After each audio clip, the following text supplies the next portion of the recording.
Paolo Avellino, to the rescue kay Kim Chiu.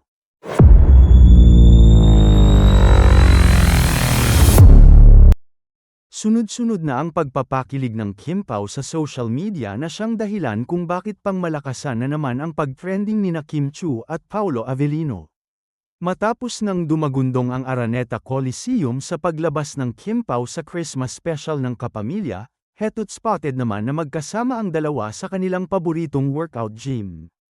Pinagpiestahan ng mga netizen ang sabay na working out ng Kim Pao na hindi itinago ang kanilang pagsasama.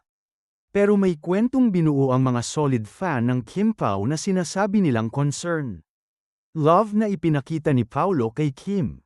Ito yung nakatayo si Kim at itinuturo ang kanyang hita na parang may iniindang kirot. Lumapit si Paolo kay Kim at may sinabi sa kapareha. Nilagyan ng kwento ng mga netizen ang ganap na ito ng Kim Pao at sinabing to the rescue si Paolo sa jowa nito sa iniindang kirot. Itinuturo kasi ni Paolo ang tamang paraan ng pagbuhat ng metal plates para hindi ma-injure si Kim. Yung mga ganitong eksena ni Kim at Paolo ay sapat na para kiligin ng todo ang kanilang fans.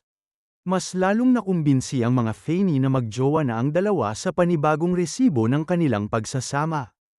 Tuldok. Samantala, movie teaser pa lang ng My Love Will Make You Disappear ng tambalang Kim Chiu at Paolo Avellino ay nakakakilig na.